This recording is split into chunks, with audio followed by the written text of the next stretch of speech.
Soy la doctora Mari Carmen Andrade, miembro de la Unidad de Geriatría de la Clínica Universidad de los Andes, y hoy voy a contestar sus preguntas respecto a memoria y Alzheimer.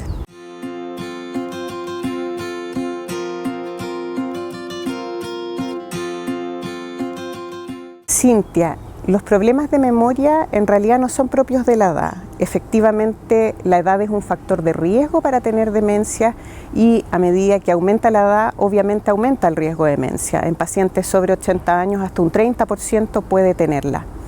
El Alzheimer es uno de los tipos de estas demencias y tener una demencia implica que uno tiene algún problema cognitivo que no necesariamente va a ser de la memoria, puede ser de otras áreas de la cognición, pero que además altera nuestra funcionalidad.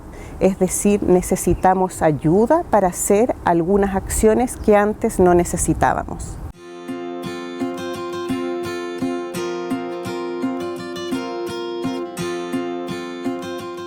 Patricia, el Alzheimer habitualmente comienza después de los 60 años y después de esto se va duplicando su frecuencia cada 5 años.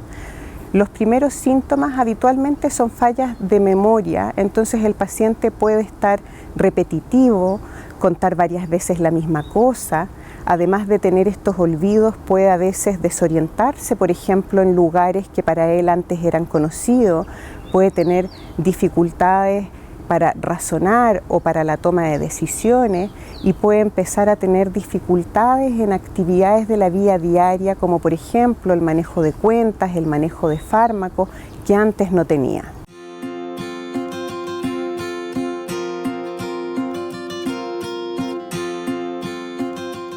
Lucy, lo primero es que el Alzheimer no es una enfermedad hereditaria, es una enfermedad esporádica. Existen algunas alteraciones genéticas que explican menos de un 1% de las demencias tipo Alzheimer. Y efectivamente, si tú tienes un pariente de primer grado con enfermedad de Alzheimer, tienes mayor riesgo de tenerlo. Pero esto es como cuando alguien tiene un papá que tuvo un infarto que también tiene más riesgo de infartarse. Eso no significa que tú vayas a tener la enfermedad.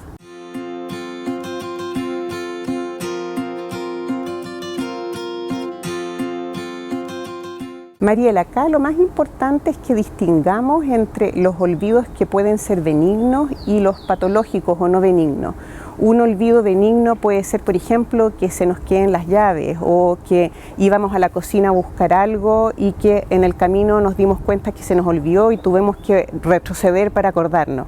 Olvidos patológicos son olvidos que primero son progresivos, o sea, han avanzado en el tiempo. Lo segundo es que la persona nota un cambio respecto a cómo era antes. Lo tercero es si es que olvido, por ejemplo, un evento completo. No me acuerdo que fui ayer a la casa de mi mamá, por ejemplo.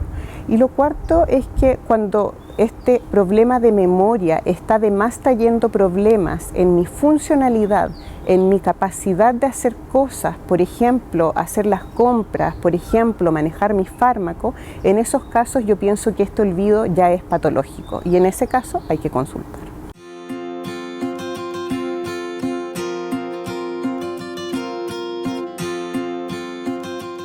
Isabel, no existe ni un examen que nos permita predecir si un paciente va a tener o no Alzheimer. Existen algunos exámenes que llamamos biomarcadores, que en el fondo lo que hacen es medir la proteína tau o el beta-amiloide, que en el fondo son desechos que se acumulan en el cerebro de las personas con Alzheimer. Y esto lo podemos medir indirectamente a través de exámenes en líquido cefalorraquídeo, en imágenes o exámenes de sangre. Pero el hecho de tener este examen positivo no nos dice que la persona efectivamente va a tener Alzheimer y por otro lado existen pacientes que nunca van a desarrollar la enfermedad y que pueden tenerlos positivos. Por lo tanto, en este momento esos exámenes solo se usan en el ámbito de investigación.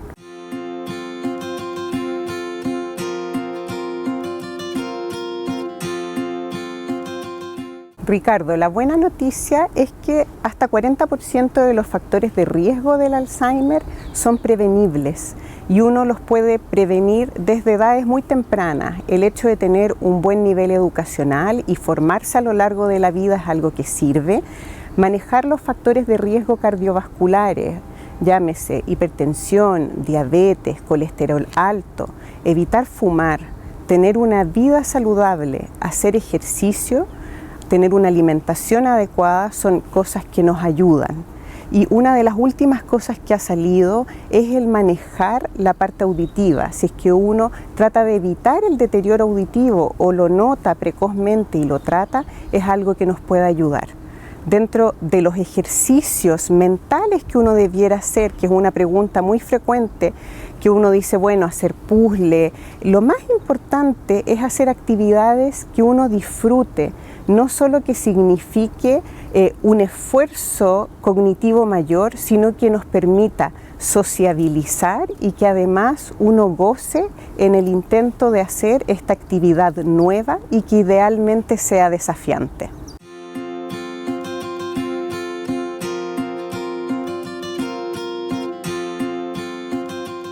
Gastón, lo primero es decirte que el tratamiento para el Alzheimer tiene una parte no farmacológica además de los medicamentos. En lo no más farmacológico existe la posibilidad de hacer estimulación cognitiva, obviamente manejar todos estos factores de riesgo que conversamos antes, y en la parte farmacológica existen en este momento dos fármacos aprobados por la FDA, que son los inhibidores de colinesterasa y la memantina. Hay un último aprobado recientemente, pero que ha puesto media incómoda a la comunidad científica, y los fármacos en realidad tienen la intención de disminuir la progresión de la enfermedad. Eso es algo importante de entender, porque no hay ni un medicamento que tú vayas a darle a la persona con Alzheimer y que ella vaya a notar que la persona mejora. O sea, no hay ningún medicamento ni para prevenir ni tampoco para mejorar la memoria, y por eso es tan importante entender que existen estas otras alternativas no farmacológicas de manejo en equipo multidisciplinario que pueden ayudar a lo largo de la enfermedad.